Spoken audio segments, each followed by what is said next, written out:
Coming up on the rundown, tensions rise in the Middle East with the U.S., Israel, and Iran. Trump fires Pam Bondi, one of the most loyal supporters. And so many of us will know gas prices on the rise again.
Welcome to the National Rundown, where we have all the latest news. I'm Christina Zellin. And I'm Sam Prince.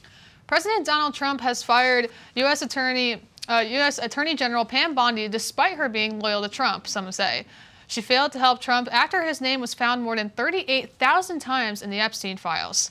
After Trump fired her, he wrote in a Truth Social post, quote, "Pam Bondi is a great American patriot and a loyal friend who faithfully served as my Attorney General over the past year. Pam did a tremendous job overseeing a massive crackdown in crime across this country, with murderers plummeting to their lowest level since 1900. Deputy Attorney Todd Blanche will serve as acting Attorney General, according to sources. After Pam Bondi being fired, will be moved to a new role in the private sector." Iran continues to strike again across the Persian Gulf, despite Trump warning that there would be consequences for them. Past month, the U.S., Israel, and Iran have traded attacks as the war ramps up. In Trump's first address to the public since launching the strike on Iran, he said, quote, "We are going to hit them extremely hard over the next 2 to 3 weeks.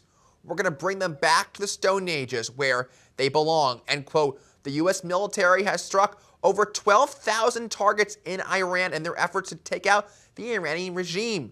The U.S. military plans to prioritize several locations that pose an immediate threat, such as command centers, Navy ships, and Iran Revolutionary Guard. An unassuming business near the corner of Cumberland Street and Cleveland Street in North Philly wasn't legal business at all. Turns out it was a front for a drug ring. Dan Schneider has the details on the bust and how community plans to take back its neighborhood. This unassuming business near the corner of Cumberland and Cleveland Streets in North Philly was actually a front for a drug trafficking organization, according to law enforcement leaders. There's no cash register at the coffee shop. So there's no cash register at the coffee shop. We were out there the day the warrants were searched. There was no coffee pots at the coffee shop. Pennsylvania Attorney General Dave Sunday announced the arrests of 17 people, including the group's alleged leader, Louis Alexander. Drugs were sold there. Cocaine was cooked and packaged upstairs. Investigators served dozens of search warrants last week, seizing pounds of cocaine, crack, marijuana, and other drugs. 27 guns were also confiscated, plus thousands of dollars in cash. Investigators say this group has terrorized the neighborhood for well over a decade. I could search through old documents I have talking about 18th and Cumberland, Cleveland and Cumberland, and this drug trafficking organization going back to 2012, 2011. The joint operation involved the AG's office, Philly PD, state police, the ATF, and more. Police thank community members for their tips over the years. Getting an arrest here and there, that matters and it counts, but really this is about having a long-term impact on the neighborhood. And now with the organization gone, police say it leads to new opportunities. And so now it's time for the community that's there to step up and take hold of their neighborhood, and we're going to help them do that. Coming up, Trump says he'll sign an order to pay all Department of Homeland Security's employees as an agency shutdown continues. I know you've been grinding. I know things aren't easy. I wonder if you know that we can get help. Love, your mind.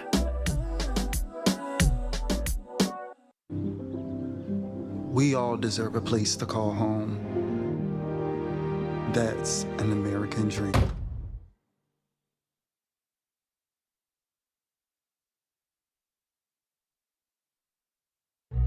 Everyone has a ritual, that small thing that keeps us focused. A habit we never skip to clear our minds and elevate our performance. But what do you do to keep your head in the game, to drown out that self-doubt and support your mental health? Because being your best isn't just about taking care of your body. It's about taking care of your mind and your mental health. Discover the resources that you need to keep your mind focused and your mental health a priority. 4 astronauts are on a journey that will take them around the moon.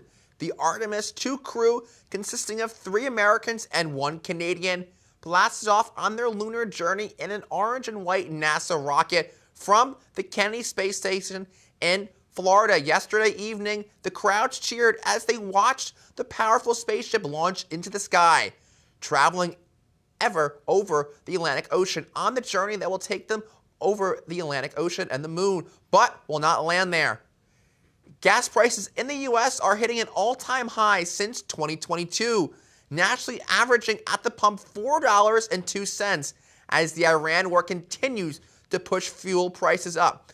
According to AAA, the cost of gasoline has gone up more than $2 higher as the war began. The closure of the Strait Hormuz this past month has made the production and transportation of energy across the Middle East slow or stop entirely. President Trump made lower gas prices a key part of the previous election campaign, and he describes the current rise as a temporary disruption that should have little impact. Through analysis are warning this may increase the risk of economic damage. A group of Senate Democrats are demanding more information about Secretary of Defense Pete Hegseth's finances and investments following a report in which the Pentagon demanded it be retracted. Some say that he may have tried to invest in stock defenses before the war in Iran began roughly 5 weeks ago. If these alleged allocations occurred, it may have broken insider trader laws. Oh, no, wait, that's him. Coming up, the Oscars are leaving Hollywood. Stick with us.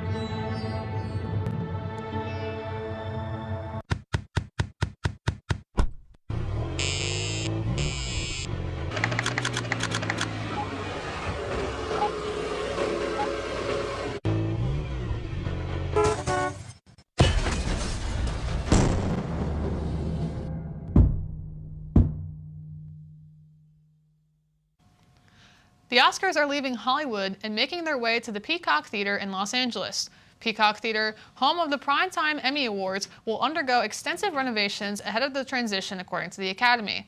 The Oscars have been held in the Dolby Theater in Hollywood since 2002.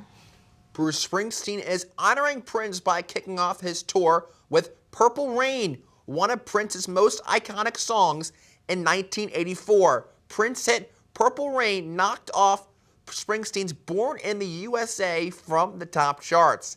Now, Springsteen will chart his store in Minneapolis protesting ICE and Donald Trump throughout the tour while honoring the death of Prince. Former singer Celine Dion is making a comeback after being sidelined with a rare neurological disorder. Dion is set to perform 10 concerts at Paris La Défense Arena, a 40,000-seat venue, in September and October. In 2022, Grammy Award winner was diagnosed with a stiff-arm person syndrome, causing spasms that disrupt daily in life. In 2024, the singer told the press that she didn't think she would ever tour again. 2 years later, Dion is making a big return to the stage. Now we'll send it over to Owen, who has the insight into the entertainment world. Thank you very much. Here is the latest in entertainment news. Eugene Merman, a voice actor from Bob's Burgers, is rescued from a crash in New Hampshire Tuesday. According to New Hampshire State Police, Merman was in an electric vehicle heading north when the vehicle hit the Bedford Toll Plaza and then ignited in flames. Merman was taken from the vehicle by members of the security team of New Hampshire Governor Kelly Ayotte. The governor and her security team were at the scene not long after. According to State Police Colonel Mark Hall, Merman was taken out of the car through a window by a trooper and 2 others. There is still an investigation pertaining to the crash, and Merman's injuries were described as serious by an online article. In other news, Megan Thee Stallion is rushed to the hospital on Tuesday after feeling ill during a production of Moulin Rouge the musical.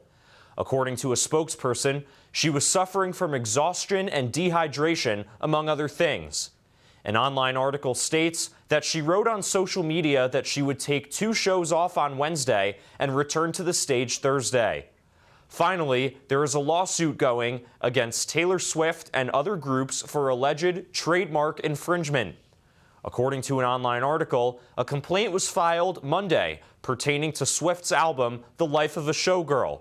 Marin Flagg, known professionally as Marin Wade, says that Swift's album closely resembles her own brand, Confessions of a Showgirl. According to the lawsuit, the two share, quote, the same structure, the same dominant phrase, and the same overall commercial impression, end quote. The same online article states that Flagg's attorney supports the client in a statement, while Swift's team did not immediately respond to a comment request. Now, we'll send it back to the desk.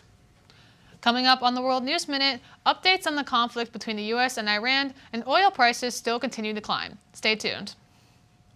Hate is loud. It gets clicks. It gets attention. Hate, however, is actually quite small. But love. Love is the majority. Love fills our hearts, our lives, our every day.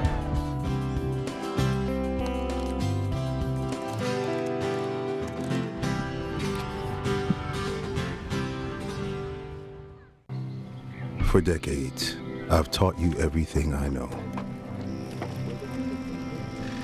How to safely build a fire, and how to control the flames. But I can only teach wildfire prevention. Only you can prevent wildfires.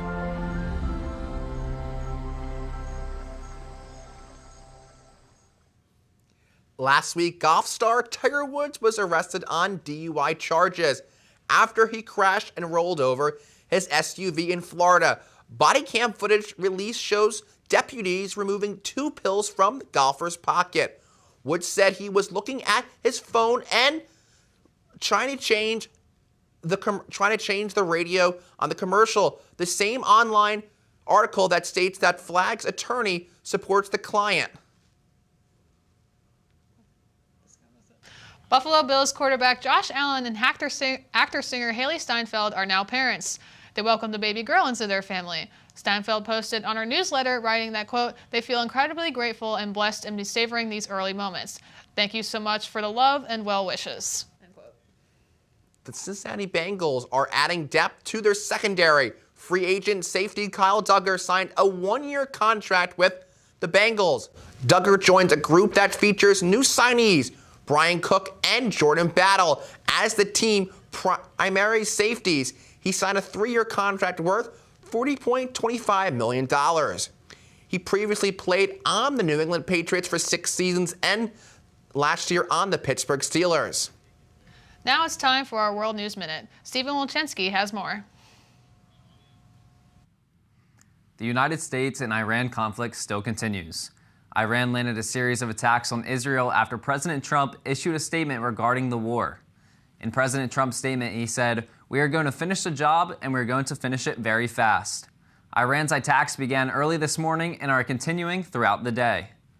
Oil prices have skyrocketed across the globe due to the war between U.S. and Iran. The average gallon of gas in the United States has reached $4 for the first time since 2022. The increased oil prices are also leading to the price of food to increase worldwide due to higher fuel prices. Students in Russia are being offered financial incentives to join the Russia and Ukraine war. Russia is looking for drone operators and engineers. With the distraction of the U.S.-Iran war, Russia is replenishing its army, according to Reuters. A Danish warship was found off the coast of Denmark. The warship was sunk by Admiral Horatio Nelson and the British fleet 225 years ago. Divers are working to recover the ship from the seabed before construction projects begin, making the space a new housing district. Now, back to the desk. Coming up, the latest on both the NCAA men's and women's Final Four this weekend.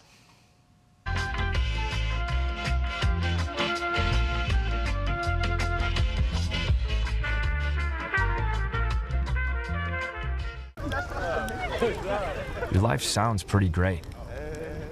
Don't let a buzz ruin it. Buzz driving is drunk driving.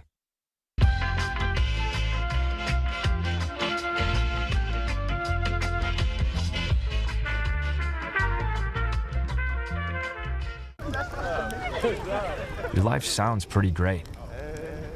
Don't let a buzz ruin it. Buzz driving is drunk driving. Your life sounds pretty great. Don't let a buzz ruin it. Buzz driving is drunk driving. Your life sounds pretty great. Don't let a buzz ruin it. Buzz driving is drunk driving.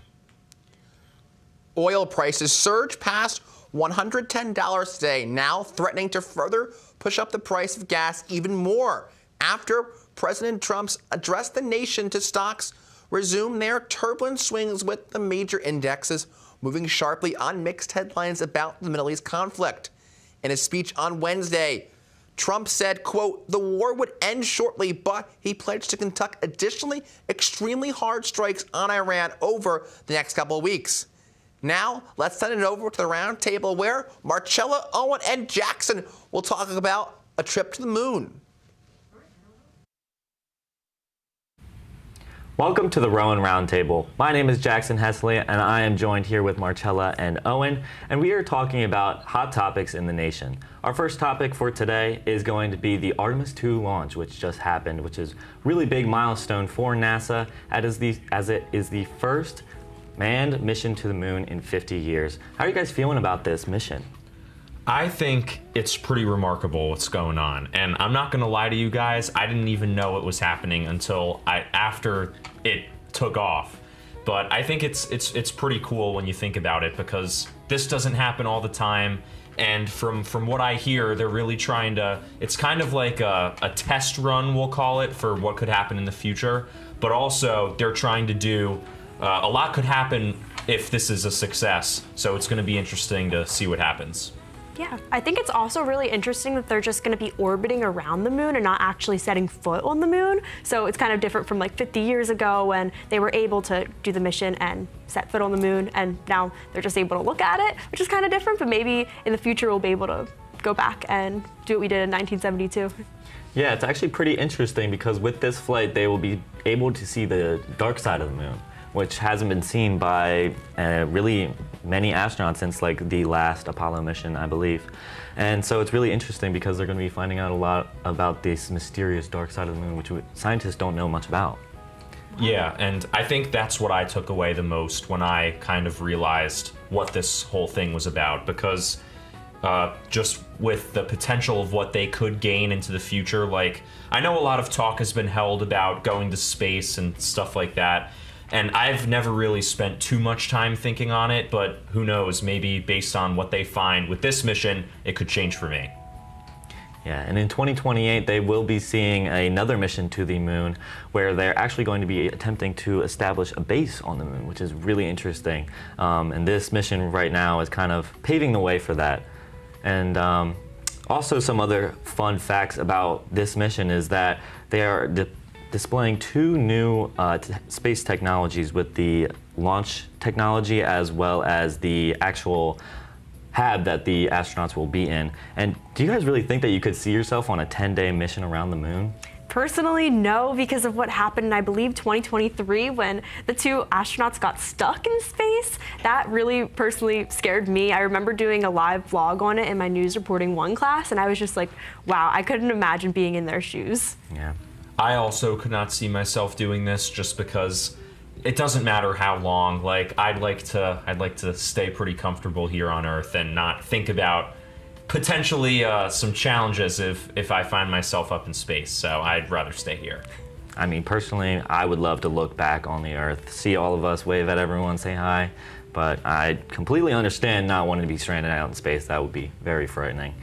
But yeah, and so this is actually the first time that these spacecrafts are being used, and this is a really big milestone for NASA. But that is all the time that we have, so thank you very much, Marcella and Owen. Back to you guys. Now it's time to take a look at sports. Here's Alex with more. We begin with March Madness on the men's side. Oh my goodness. All right. On the men's side, the Elite Eight delivered one of the tournament's most exciting finishes. UConn Huskies secured a Final Four spot with a dramatic last-second win over Duke Blue Devils, highlighted by a deep buzzer beater. The Huskies rallied from a significant deficit, showing composure under pressure. They now join the Michigan Wolverines, Illinois Fighting Illini, and the Arizona Wildcats in the Final Four, with a national championship berth on the line. On the women's side, where the Final Four is now set after a competitive Elite Eight round. Top programs including the UConn Huskies, South Carolina Gamecocks, Texas Longhorns, and the UCLA Bruins have all advanced. UConn continues to look especially strong, powered by standout performances from players like Azzi Fudd. Each team showed depth and control in their Elite Eight matchups, setting up what would be the highly competitive Final Four. Turning to the NFL, Puka Nacua of the Los Angeles Rams is drawing attention off the field. The standout wide receiver has entered a rehabilitation program described as focusing on personal development.